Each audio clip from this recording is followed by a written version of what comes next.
नमस्कार, ज्योतिष इंद्राणी में आपका स्वागत है। आज मैं आपको बताने वाली हूँ सफलता वाली चिन्हों के बारे में बताऊंगी, यशस्वी होने वाले साइन के बारे में बताऊंगी, हथेली को, और साथ ही साथ में एक चीज और आज आपको बताऊंगी।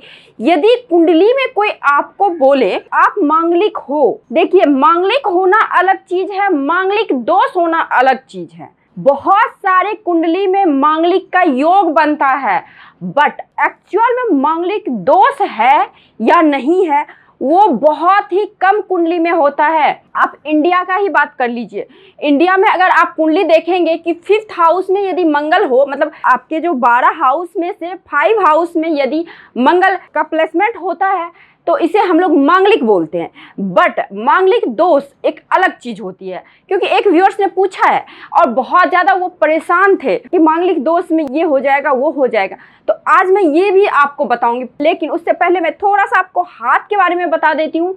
हथेली को देख के कैसे पता चलेगा कि आप में बहुत ज़्यादा वैभवशाली योग है और साथ ही साथ सफलता की सूचक वाली योग है। तो चलिए हम लोग वीडियो शुरू करते हैं। आप लोग अंत तक बने रहिए, ताकि देखिए 10 मिनट का वीडियो है, मात्र 10 मिनट आपको देखना है। हो सकता है थोड़ा बहुत आगे पीछे हो जाए, बट आपको देखना है। लेकिन मैं इतने बारीक ढंग से आपको समझाने की कोशिश कर रही हूँ ताकि आप लोगों का कॉन्सेप्ट क्लियर हो, ज्योतिष को लेके कोई भ्रम ना रहे। ज्योतिष डराने का चीज नहीं है, ये एक साइंस है। ये इस चीज को आप समझिए और विश्वास कीजिए, क्योंकि जिस तरह से आप साइंस पे विश्वास करते हैं, डॉक्टर के पास जाते हैं तो विश्वास करके दवाई खाते हैं, उसी प्रकार से अगर किसी एस्ट्रोलॉजर के पास आप जाते हैं तो आप बिलीव करके उसका उपाय रेमेडीज कीजिए। और 9 ग्रह से ही सारे साइंस को भी पढ़ा जाता है और 9 ग्रह से ही सारे एस्ट्रोलॉजी ज्योतिष को भी पढ़ा जाता है।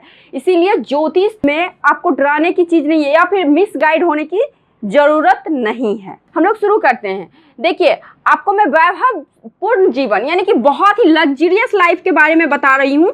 यदि आपके हथेली में वैसे योग हैं तो आप लग्जरियस लाइफ जिएंगे। अब देखिए इसमें क्या आप लोग गलत बोल सकते हो या फिर आप लोगों को गलत समझ में आ सकता है कि वैभवशाली का मतलब क्या आप एक बाइक बहुत बड़े आदमी बन जाओगे, एक बार बहुत ज्यादा लग्जरी का आपको सुख होने लगेगा। ऐसा नहीं होता है। टाइम पे ही कोई चीज मिलता है और टाइम टू टाइम बढ़ती है वो चीजें। यदि आपके हथेली में उस प्रकार से योग है तो आप सोसाइटी में आप देखना आसपास के माहौल से आप बहुत बेटर रहोगे। आपको वैभवपूर्ण सफलता, सौंदर्यता के प्रति प्रेम और उत्साह वाली साइन, तो इसके लिए आपको सूर्य की माउंट देखनी पड़ेगी। देखिए सूर्य जो होते हैं ना, जैसा कि मैं आपको पिछले वीडियो में भी बहुत सारे बता रखी हूँ, सूर्य जो होते हैं वो आपके आत्मा होते हैं, चंद्रमा आपके मन होता है, सोल होता है आपका सूर्य। यदि आपका हथेली में सूर्य स्ट्रांग हो यानी कि आत्मा ही आपका स्ट्रांग है। देखिए आप तो शरीर चेंज करते हैं, अगर आध्यात्मिक स्पिरिचुअल आप जानते होंगे कुछ, तो आप शरीर चेंज करते हैं, आत्मा नहीं मरती, आत्मा अमर होती है। तो आत्मा ही इन लोगों का अच्छा होता है यदि आपका सूर्य स्ट्रांग हो। तो ऐसे जातक को किसी भी तरह की मोटिवेशन की जरूरत नहीं होती है। यदि आपकी कुंडली में सूर्य स्ट्रांग हो, लाइक आपके कुंडली में सूर्य उच्च का हो, स्वराशि हो, दिग्बली हो, केंद्र में हो, त्रिकोण में हो, तो सूर्य आपका स्ट्रांग है। स्वराशि हो तो सूर्य आपका स्ट्रांग है। यदि आपका सूर्य स्ट्रांग है तो आपका आत्मा ही स्ट्रांग है। तो ऐसे जातक को कोई परेशान नहीं कर सकता है। इन लोगों को सफल होना है, अपने सोसाइटी से ऊपर उठ के जीना है, ये मैं आपको अच्छे से बोल सकती हूँ। क्योंकि सूर्य जो होते हैं ना बहुत ही इंपॉर्टेंट ग्रह होते हैं। आपके हथेली में कोई भी ग्रह डाउन हो बट आपका सूर्य और चंद्रमा अच्छा हो, सिर्फ और सिर्फ 2 ग्रह अच्छा हो, तो आप लाइफ में हर वो इच्छा पूरी कर सकते हैं जो आप चाहते हैं। देखिए सफल होना, राजयोग होने का मतलब यही होता है। ये ऐसा नहीं कि राजयोग होने का मतलब आप राजा बन जाएंगे। राजयोग और सफलता का मतलब यही होता है आपकी इच्छा की पूर्ति होना, आप जो सोच रहे हैं उस चीजों का पूरा होना। तो देखिए आपको सूर्य देखना पड़ेगा। कुंडली में सूर्य की जैसे प्लेसमेंट आप देखेंगे, यदि केंद्र में हो, सूर्य की राशि होती है सिंह राशि, सिंह राशि में हो, उच्च का हो सूर्य, त्रिकोण में हो, केंद्र में हो गया जैसे 1, 4, 7 और 10, ये घर हो गया आपका केंद्र। और कुंडली में भी हो गया त्रिकोण, जैसे हो गया आपका 5th हाउस और 9th हाउस। अगर इन जगह जगह सूर्य हो तो ये बहुत अच्छा फल देता है।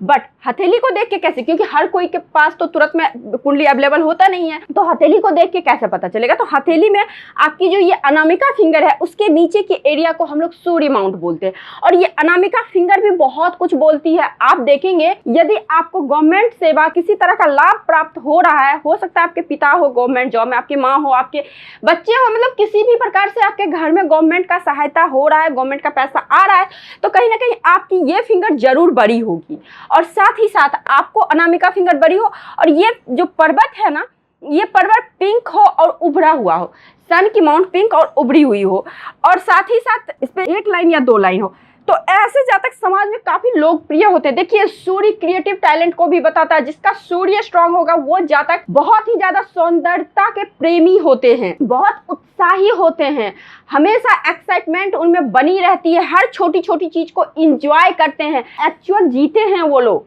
जिनका सूर्य स्ट्रांग हो, छोटी छोटी खुशियों में खुश होते हैं, खुश मिजाज होते हैं ऐसे जातक, और इन्हें बहुत ही ज्यादा मिलनसार होते हैं। देखिए इसे हम लोग ईगोस्टिक क्या बोलते हैं कि सूर्य स्ट्रांग है ईगो आ जाएगी, जी नहीं, सूर्य निगेटिव होगा फिर ईगो आएगा आप में। सूर्य अगर नीच का हो जाए, सूर्य अगर किसी भी वे में निगेटिव हो जाए, फिर आप में ईगो आएगा, क्योंकि ईगो आपका सूर्य का माइनस पॉइंट होता है, और प्लस पॉइंट सूर्य का होता है आपको मान प्रतिष्ठा देना, आप में एडजस्टेबल नेचर को आना, खुश मिजाज रहना, मिलनसार होना। तो सूर्य यदि हथेली में सिर्फ और सिर्फ आपका आत्मा अच्छा हो, सूर्य अच्छा हो, तो आप बहुत कुछ लाइफ में पा सकते हैं, वैभवपूर्ण लाइफ जी सकते हैं। तो इसके लिए आपको सूर्य का पर्वत देखना पड़ेगा, सूर्य की फिंगर लंबी हो, सूर्य की पर्वत उभरी हुई, सूर्य पे दो लाइन हो, सूर्य की जो माउंट है ये आपका पिंक हो। तो और देखिए सूर्य वाले जातक, जितने भी सूर्य स्ट्रांग होगा तो जातक प्रैक्टिकल होंगे, इमेजिनेशन पावर में नहीं रहेंगे।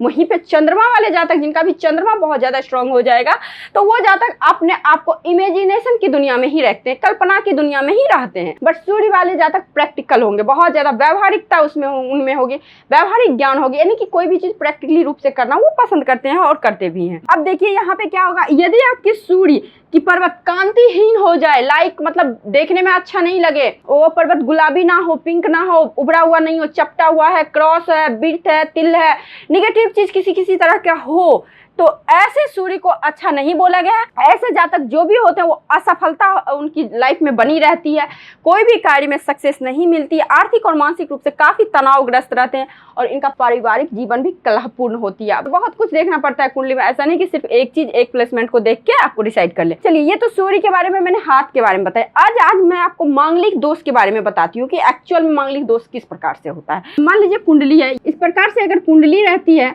तो मांगलिक दोष जो बोलते हैं, 5 घर में मंगल होता है तो आपका मांगलिक दोष होता है। 1st हाउस, 4th हाउस, और आपका ये 7th हाउस, 8th हाउस, और आपका ये 12th हाउस। इन घरों में मंगल हो तो ये लोग मांगलिक होते हैं। मंगल दोष क्या होता है, देखिए यदि मंगल मान लीजिए यहाँ बैठा हुआ हो और गुरु यहाँ बैठा हुआ हो, ठीक है, या फिर गुरु यहाँ बैठा हुआ हो, यदि मंगल आपके 7th हाउस में हो, गुरु आपके 1st हाउस में हो, गुरु आपके 3rd हाउस में हो, तो गुरु की दृष्टि आपके मंगल पे पड़ रही है, यानी कि किसी भी शुभ ग्रह की दृष्टि आपके मंगल पे पड़े तो मांगलिक दोष बिल्कुल नहीं होता है। ऐसे जातक में किसी भी प्रकार की निगेटिविटी नहीं आती है आफ्टर मैरिज, क्योंकि मंगल दोष से हमारा वैवाहिक जीवन ही परेशान होता है। देखिए 7th दृष्टि, उसी तरह 1 2 3 4 5 गुरु को 5th दृष्टि भी मिली हुई है, 5 दृष्टि मतलब 5वीं दृष्टि मिली हुई है। तो यदि आपको यहाँ मान लीजिए गुरु है, मान लीजिए यहाँ शुक्र हो जाए, मान लीजिए यहाँ चंद्र हो जाए, यदि किसी भी सौम्य ग्रह, जैसे कि ज्योतिष शास्त्र में हमारे पापी ग्रह बोला गया है, शनि को पापी ग्रह बोला गया है, राहु केतु को पापी ग्रह बोला गया है, बट क्रूर ग्रह बोला गया है सूर्य मंगल को। सूर्य मंगल को क्रूर ग्रह इसलिए बोला जाता है कि इनमें तेज बहुत ज्यादा होता है, मंगल में भी तेज अग्नि तत्व ज्यादा होता है, उसी प्रकार सूर्य में अग्नि तत्व ज्यादा होता है, तेज बहुत ज्यादा होता है, इतना ज्यादा तेज होता है कि लोग को जलाने की कैपेबिलिटी रखते हैं ये ग्रह, तो इसीलिए इन्हें क्रूर ग्रह बोले जाते हैं। बट पापी ग्रह में आता है आपका शनि और राहु केतु। तो ये ऐसा नहीं कि पापी ग्रह में हम लोग सूर्य और मंगल को भी रखे, नहीं, सूर्य मंगल पापी ग्रह नहीं होते, ये क्रूर ग्रह होते हैं। अब देखिए सौम्य ग्रह में आपका चंद्रमा आ गया, गुरु आ गया और शुक्र आ गया। तो चंद्रमा, गुरु और शुक्र ये तीनों की दृष्टि यदि मंगल पे कोई भी दृष्टि पड़े, 10वीं दृष्टि पड़े, जैसे मंगल की 8वीं दृष्टि, 4थी दृष्टि होती है, गुरु की 5वीं दृष्टि, 7वीं दृष्टि, और 7वीं दृष्टि तो हर ग्रह की होती है, बट गुरु की 7वीं दृष्टि हो, 10वीं दृष्टि हो, तो इस तरह से अगर दृष्टि संबंध भी बने तो मांगलिक दोष नहीं होता है कुंडली में। तो जरूरत नहीं है कि सामने वाले मांगलिक हो फिर उससे शादी हम लोग करें। तो मांगलिक दोष के लिए आपको ये देखना जरूरी हो, यानी कि मंगल आपके ये 5 हाउस में हो तो आप मांगलिक हो, आप में मंगल ग्रह की प्रधानता है, आप में तेज है, आपके स्वभाव में उग्रता आएगी, तो उसमें भी क्या है ना, मान लीजिए फर्स्ट हाउस में है तो आपके स्वभाव, फर्स्ट हाउस आपका खुद का होता है, यानी खुद आप क्या हो, आपका शरीर क्या है, इस चीज को बताता है। तो फर्स्ट हाउस में आपके स्वभाव में उग्रता आएगी, बट वही 4th हाउस में ये आपके परिवार के सुख का होता है, परिवार का होता है, घर का होता है, सुख का होता है ना, माता का होता है। यदि 4th हाउस में मंगल आ जाए, गुस्सा तो आएगा ही आएगा, बट कहीं तो और 4 इस तरह की स्थिति बनती है। वही 7th हाउस का मंगल थोड़ा अच्छा नहीं बोला गया है, बशर्ते यहाँ पे भी एक कंडीशन लागू होता है, यदि आपके 7th हाउस में मंगल हो बट इसमें दृष्टि यदि किसी ग्रह का पड़ रही हो, सौम्य ग्रह का, लाइक गुरु का और शुक्र का, यदि गुरु शुक्र का दृष्टि आपके मंगल के 7th हाउस पे भी पड़ रही हो तो ये मांगलिक दोष नहीं होता है, ठीक है। ऐसे जातक का शादी आराम से चलता है और अच्छा शादी चलता है, क्योंकि गुरु की दृष्टि पड़ रही है ना। तो इसी तरह से होते हैं, आप लोग को क्या है ना, सिर्फ 5th हाउस में देख के आप लोग डिसाइड कर ले तो मैं तो मांगलिक हूं, बट आपको ग्रह की दृष्टि भी बहुत इंपॉर्टेंट होती है, क्योंकि दृष्टि और प्लेसमेंट दोनों देखनी पड़ती है। तो आई थिंक आप लोगों को समझ में आई होगी कि मांगलिक दोष होता क्या है। एक्चुअली मांगलिक होना अलग चीज है, मांगलिक दोष होना अलग चीज है। तो ये कॉन्सेप्ट आप लोगों का क्लियर जरूर हुआ होगा, क्योंकि 1-2 व्यूअर्स ने मुझे सवाल किया कि मैं मांगलिक हूँ, बहुत परेशान थे वो। बट मांगलिक ऐसा नहीं है कि आप मांगलिक हो, आपकी शादी हो गई है तो आपकी अब कुछ अनहैपनिंग होना शुरू हो जाएगा। देखिए मांगलिक में एक्चुअली अनहैपनिंग क्या होता है, अगर मांगलिक का शादी भी हो गया तो शादी नहीं टिकते, क्योंकि स्वभाव में उग्रता, तेज होती है, जल्दबाजी होती है। तो इन सभी चीजों को लेके थोड़ा सा पार्टनर के साथ अंडरस्टैंडिंग नहीं बन पाती है, ठीक है। तो ये प्रॉब्लम होती है, बट आपको देखना पड़ेगा, बहुत कुछ देखना पड़ता है। आप सिर्फ मंगल की स्थिति को देख के ये नहीं कह सकते कि किसी दुर्घटना में आपके पार्टनर का डेथ हो जाएगा या फिर किसी तरह का, और बहुत सारे योग बनते फिर जाके इतनी बड़ी प्रेडिक्शन की जा सकती है। अगर मंगल पे किसी शुभ ग्रह का दृष्टि पड़े तो मांगलिक दोष नहीं होता है, मांगलिक होना अलग चीज है, मांगलिक दोष होना अलग चीज है। तो आई थिंक आप लोगों का कॉन्सेप्ट क्लियर हो गया होगा। यदि आप लोगों को ये वीडियो अच्छी लग रही है तो लाइक कीजिए, शेयर कीजिए, सब्सक्राइब कीजिए, मेरे चैनल पर नए हैं तो पुराने हैं तो शेयर कीजिए। आज के लिए बस इतना ही, नमस्कार।